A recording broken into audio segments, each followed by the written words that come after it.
Borderline Vagabond, an intentionally arranged series of words constructing an allegorical narrative about the American dream and other such abstractions of modern civilization. By Zachary Elmblad.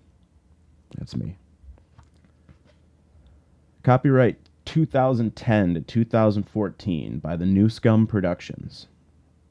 ZachElmblad.com. ISBN 978-1-304-87748-2. Most rights reserved. Screw plagiarism and fuck censorship. We are the music makers, and we are the dreamers of dreams, wandering by lone sea breakers and sitting by desolate streams. World losers and world forsakers, on whom the pale moon gleams. Yet we are the movers and shakers of the world forever, it seems. Arthur O'Shaughnessy. This book is written for the dreamers, for those who can't give up, for those who keep fighting, the movers and shakers, those road-worn saints. The rising sun in the east, and the setting sun in the west. And for those in perpetual waiting, longing for just one more ride. Part 1, The Hook. Chapter 1, Consternation. Chapter 2, Dialectic. Chapter 3, Cigarettes. Chapter 4, Ubiquity.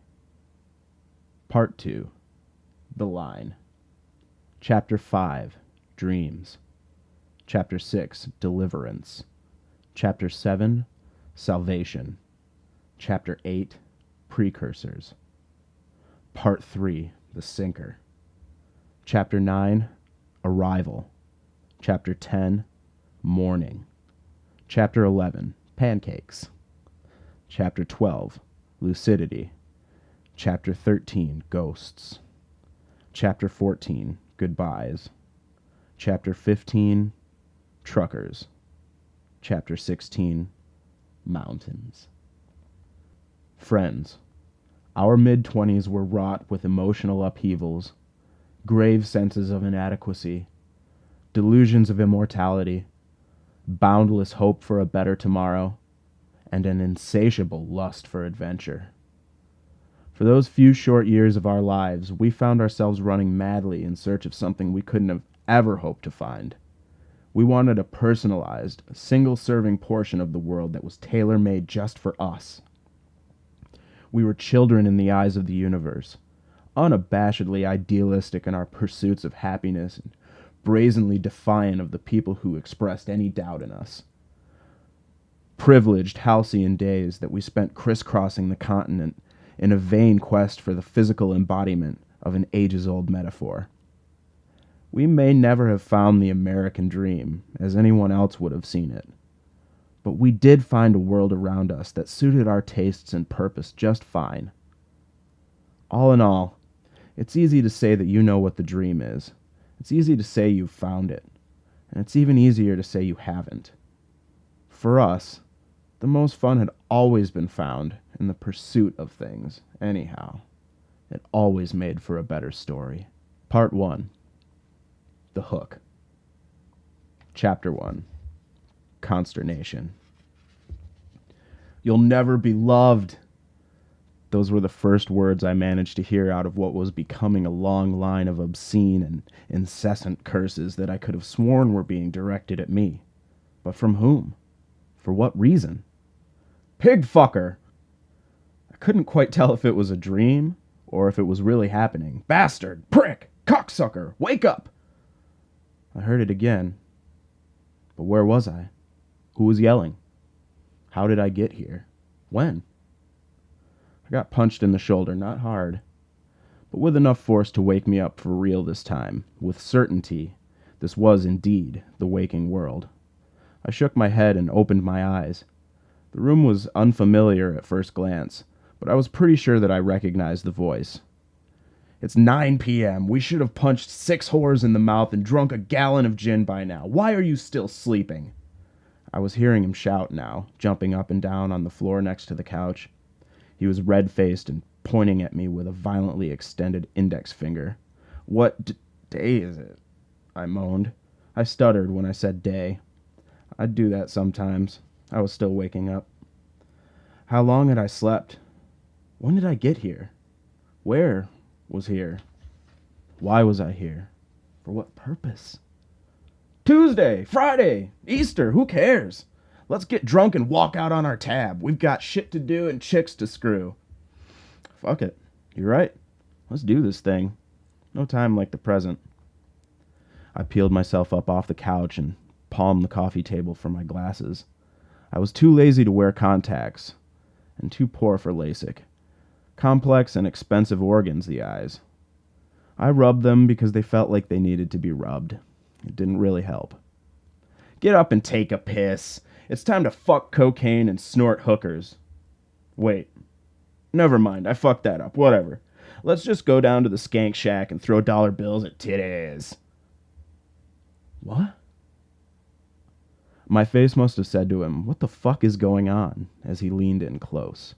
I could smell his dogged breath, which pushed me fully into consciousness. Just get off the couch, asshole. Jesus doesn't love you anymore, he bellowed. I shook my head and rubbed my eyes again as I thought of a reply. God, man, you're insane. A menace to society, an overall bad seed with no redeeming qualities whatsoever. Your mother should have dropped you in the rain barrel. I'm good, people. That's why you're sleeping on my couch. You're a lazy, pathetic, no-good puddle of dog vomit. Rise and shine, shit for brains. You're the one that drove all this way to come party with das Übermensch. Hooper Felonious.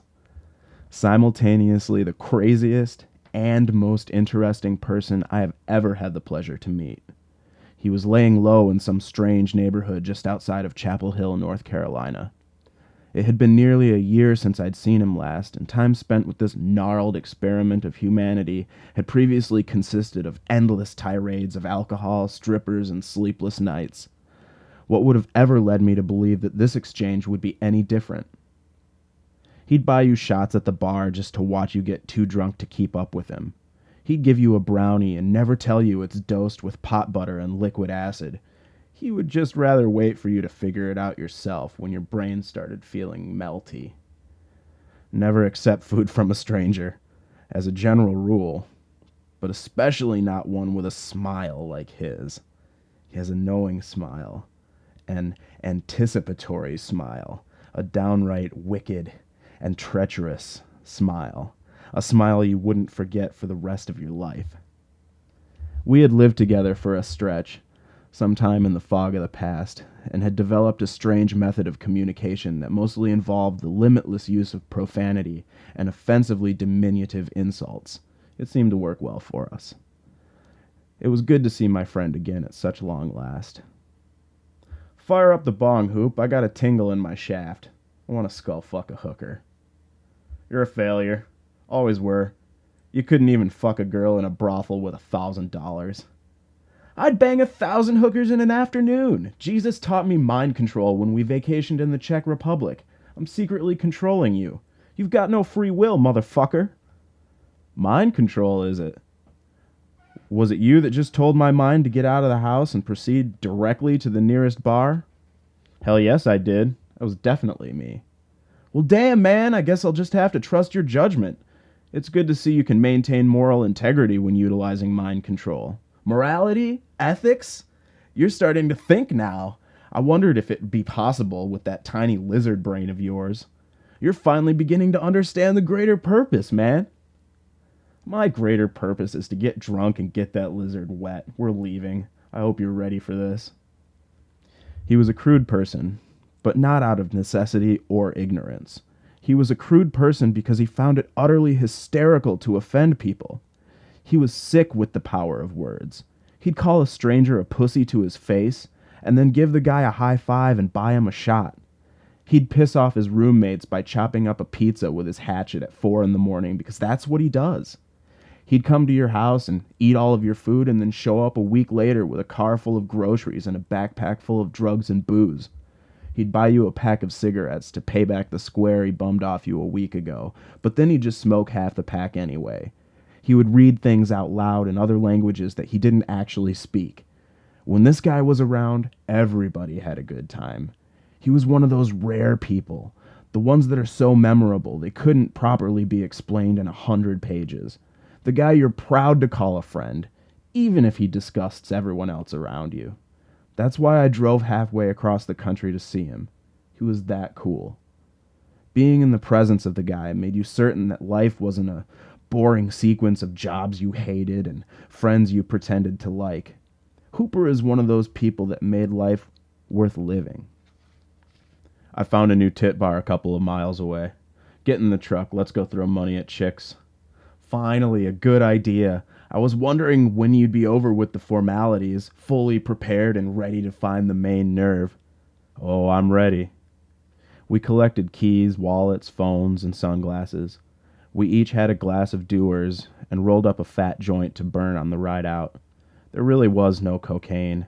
That one was always just a little too much for us, both in expense and consequence. Better to play around the edge than to go over it. It was all jokes, really. There were no hooker skull fucks going down that night. We weren't as audacious as we made ourselves out to be. Monstrous bark. Bite. A mere nibble. We played characters around each other, bold exaggerations of our true identities. The world can get boring sometimes, and it's good to know that you can count on some folks to make it a bit more appealing, throwing some shit in the pot and stirring it up just to see what comes out at the end. Things are far more interesting that way. The real world needs a little fiction in it every once in a while. Light this fuck stain. Give me a lighter, jizz rag. He passed me a lighter, and I checked the side streets for cop cruisers before I sparked up the joint. We passed it between ourselves and dropped pretense for a brief, but real, moment of actual conversation. So how's everything been going, dude? He didn't yell anymore. It was his normal speaking voice. He really did want to know. Quit my stupid job.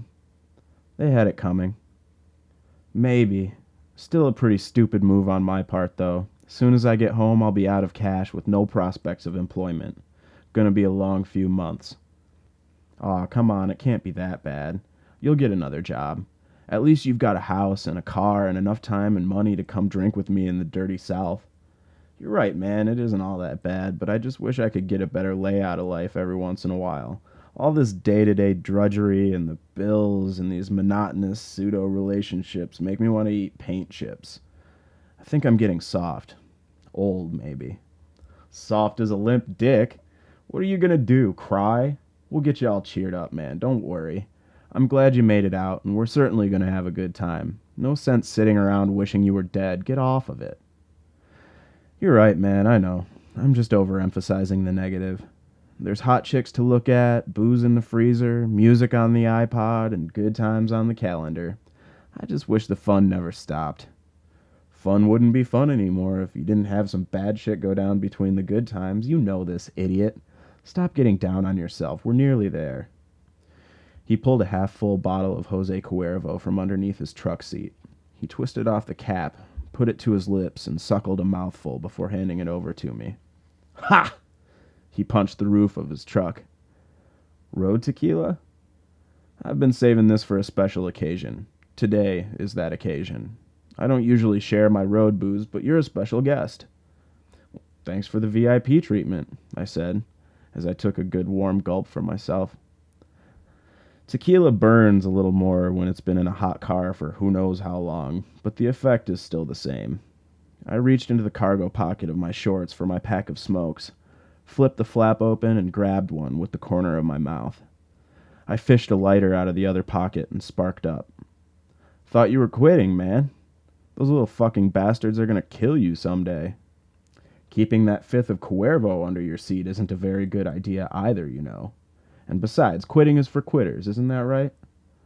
Every good thing comes to an end, man. Quitting isn't for quitters, it's looking out for yourself. It takes a careful balance of poisoning yourself and then taking the punishment. Wash cycle. It's only natural. Wash cycle, I said, exhaling a blue cloud of smoke through the cracked open passenger window. I couldn't help but reach for the bottle of tequila again as I sucked down the last of my cigarette.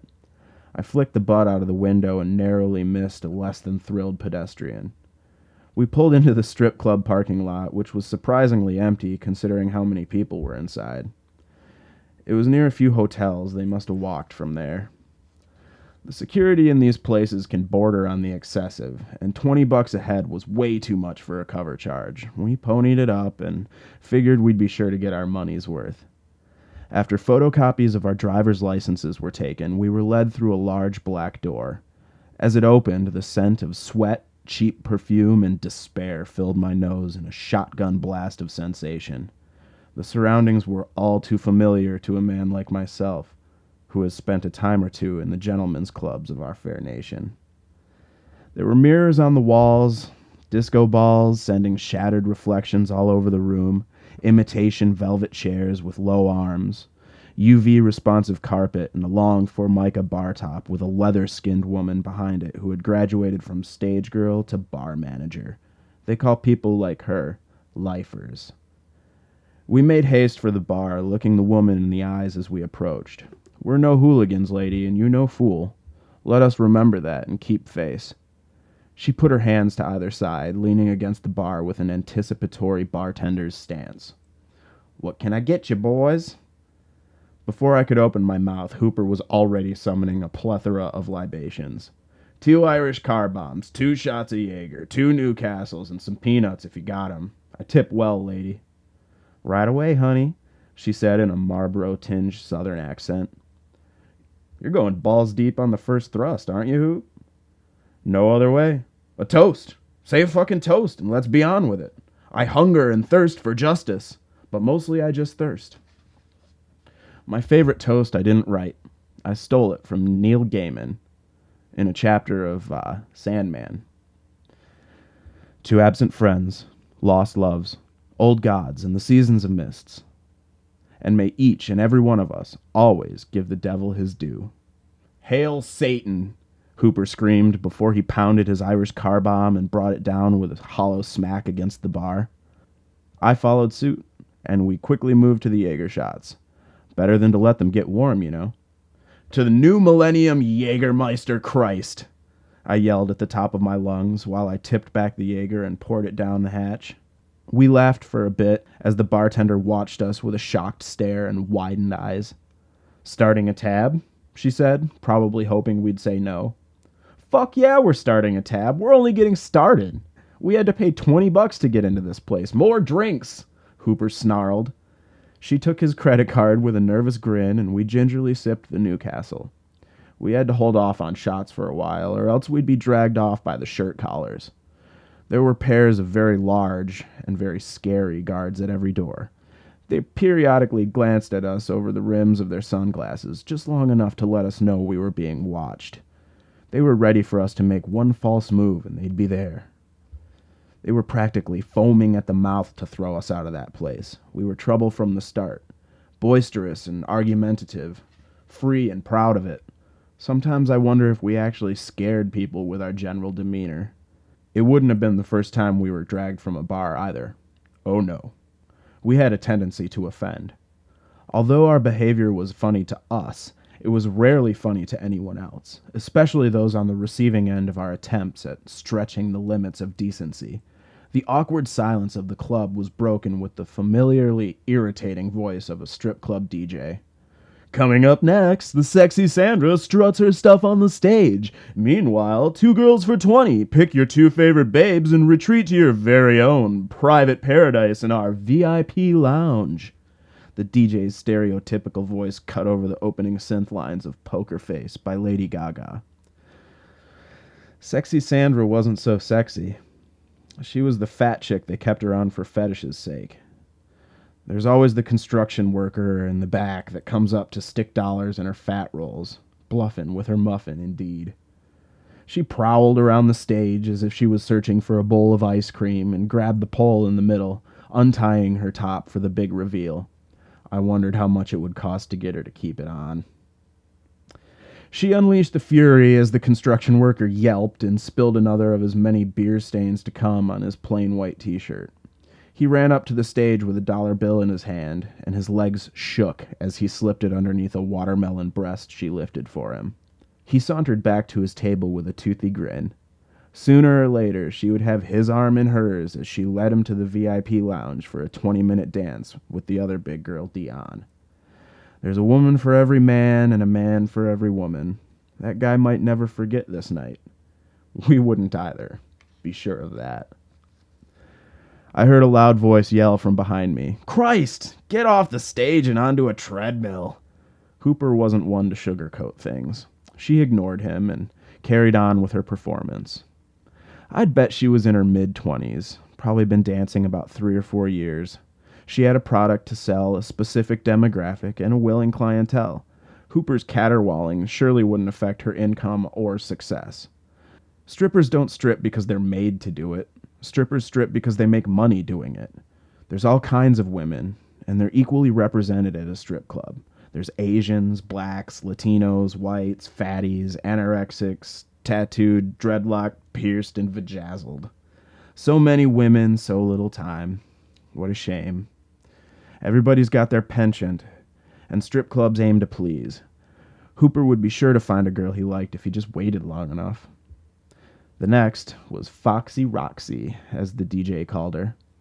The brunette bombshell type. Character aged 35, girl aged 26. Bet your bottom dollar. She wore a collared and starched white shirt tied off in the front with thick-framed glasses. She looked mean. Vicious, even. Hooper was transfixed. He fished $1 out of his pocket and walked slowly up to the stage. She dropped down to her knees and opened the front pocket in her white t-shirt.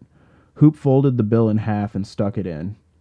She wiggled her tits in his face, and he walked back with a smile. He sat down at the bar stool and grabbed his beer with a triumphant swing of his arm. Much better, he said with a red face and sleazy grin, gingerly nursing his beer. I'll be face deep in that chick by the end of the night. Watch me.